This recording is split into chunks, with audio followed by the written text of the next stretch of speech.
Most Republicans this week, of course, have all been on the same page with regard to the FBI conducting their search of Mar-a-Lago. And most Republicans have said something to the effect of, we need to defund the FBI, we need to attack the FBI, this is all weaponization of the DOJ. Hell, at the end of the week, the talking points emerged that, oh no, they planted evidence against Donald Trump. But generally, most Republicans, and I'm talking about elected officials, have been on the same page. You've had a couple here and there. Scott Perry's one of, not Scott Perry, excuse me. Tim Scott is one who basically said like, hey, maybe we should wait for all the facts to come out. But here's what's really interesting. According to a report from Politico, behind the scenes in Congress, there's a different story. And we have Republican lawmakers who are talking amongst each other, openly fretting about Donald Trump's deranged base possibly carrying out another January 6th type event because they're so pissed off about what has happened to poor Donald. Dear leader got investigated, and now these people are up in arms. And we've already seen, by the way, lots of calls for violence. If you head on over to Truth Social, you're going to see one of the biggest talking points this week has been civil war. We have seen other Republican pundits say, ooh, tomorrow's war, we're going to fight. And then they just release an extra long episode of their podcast because that's their war. And as somebody pointed out on Twitter, these are the same people who are saying they're going to start a war now, but they also couldn't handle having to wear a mask over their face because they said they couldn't breathe. So they're not exactly the toughest folks around. But we have also, as these Republican lawmakers again are pointing out behind the scenes and anonymously to Politico, we've seen what they can do when Donald Trump just urges them even a little bit. And that, of course, was the events of January 6th.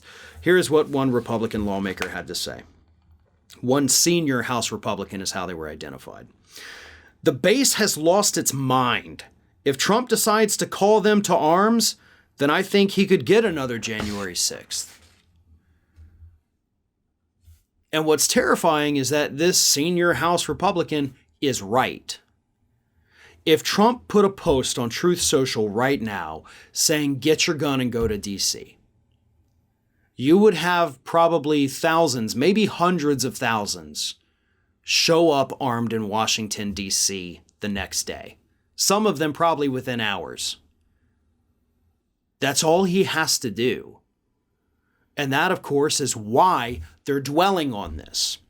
They're hoping that that anger that MAGA base is feeling this week because, oh God, Trump's being investigated because he's done a hell of a lot of crimes, allegedly.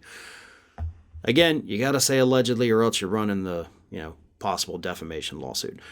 Either way, if he tells them to do something, they're going to do it. If he hints that they should do something, they're going to take it to the extreme. Fox News already reported this week we have seen a record number of death threats flowing to FBI agents. Which makes sense because when he said the election was stolen, up to, by the way, this day, we've had election workers across the country get death threats from these people. They've been stalked by these people. They've shown up at their homes. Regular old average everyday election workers being stalked because Trump accused them vaguely of doing something wrong. He can't quite prove it, but he thinks they did it, and that's all it takes.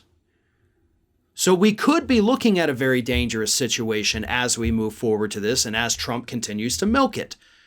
Which is why, of course, we need the truth to come out. We need that warrant released. Trump won't do it, of course, because he knows it makes him look bad and it kills all his talking points. But maybe the leaker at Mar-a-Lago, right? Maybe the person who tipped off the feds. Somebody's got to do something. And that's not even just me saying that. That's the Republicans in Congress who are also demonizing the FBI. They know how dangerous this is. They just refuse to speak out publicly because they think in the end it may help them in the midterms. Hey everyone, this is Aspen. And did you know that for the low cost of $0 per day, you can subscribe to the Fair and Balanced YouTube channel. We also encourage you to like, comment, and share. But again, click that subscribe button and help Aspen not be so grumpy.